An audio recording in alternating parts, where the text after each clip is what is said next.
Hello, in this lecture we will discuss the torque produced in a current carrying coil placed in a magnetic field. Now suppose consider a rectangular current loop PQRS and is of length L, width B. It is placed in a magnetic field which is making an angle theta with the plane of the coil.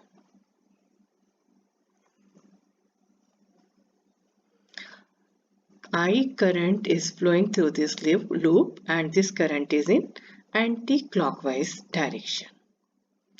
Now we find out the force on the conductor PS, PQ, QR and RS one by one.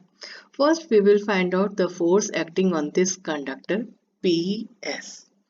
As you know, the magnitude of the force is given as BIL sine theta. Here the length of the conductor is B.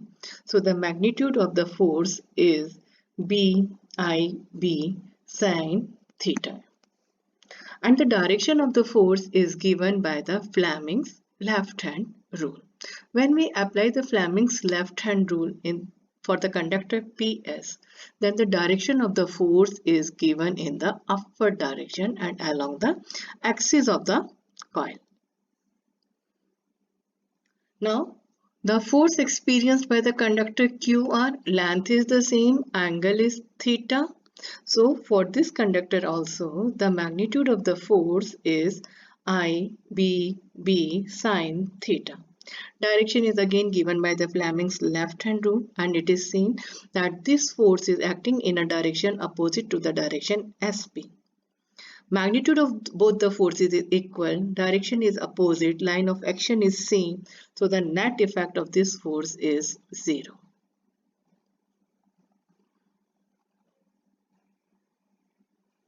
Hence, it do not produce any torque. Now, we apply the Fleming's left hand rule for the conductor PQ. And it is acting in this direction. As it is a dot, it means the force is in outward direction, perpendicular to the plane and in outward direction. Similarly, the force for the conductor RS. This is a cross sign. It shows that the force is in inward direction and the magnitude of the force is same as for the conductor PQ. Direction of the force due to the conductor PQ and RS is equal and opposite and acting in the opposite directions. Moreover, their line of action is not same, so it produces the torque. Forces are equal and opposite, so they do not produce any linear or the translation motion. They form a couple, so it rotates the coil in the magnetic field. Now we will find out the magnitude of the torque. For this, we consider this is the force PQ and this is the force RS.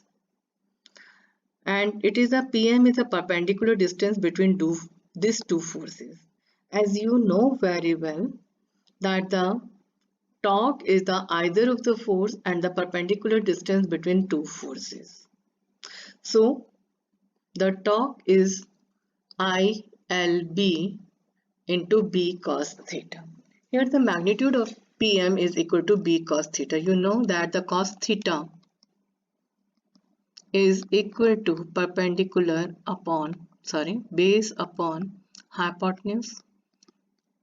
Here it is a theta, so base is PM and hypotenuse is B, so it is cos theta. Now what is a PM? PM is PM equals to B cos theta. So in place of PM we put the B cos theta.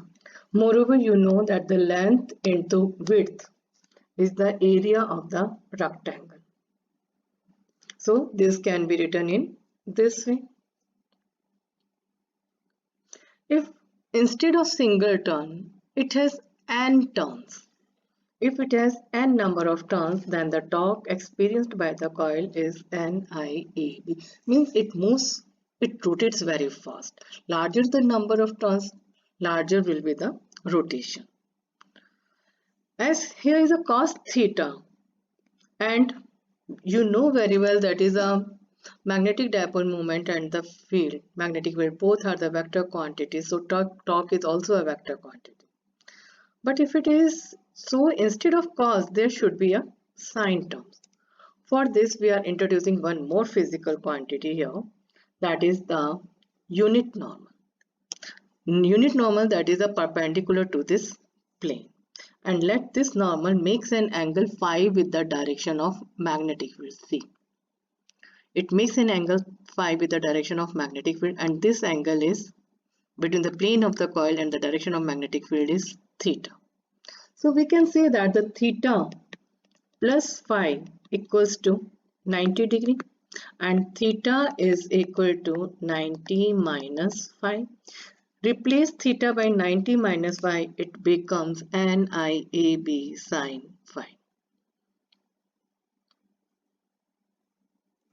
So this will be the expression of the torque. One must be very careful in using the formula in terms of the cos or sine, since it depends on the angle taken with the plane of the coil or the normal with the plane of normal with the direction of the magnetic field. If the angle is between the direction of magnetic field and plane of the coil, then take it theta. If the angle is between the direction of magnetic field and normal, then take it as phi. Now, how it is written in a vector form? As already I told you that IA is a magnetic dipole moment. So in place of NIA is written M. And this is the normal unit vector in the direction of the torque. So this can be written in this way. Now the coil, in this particular case, the coil is rotating in an anti-clockwise direction. So the torque in this case is acting in the upward direction when we are using the right hand thumb rule. Now that we see the special cases. You know that the formula of the torque equals to NIAB sine phi. If the phi is equal to 0, then the torque is 0.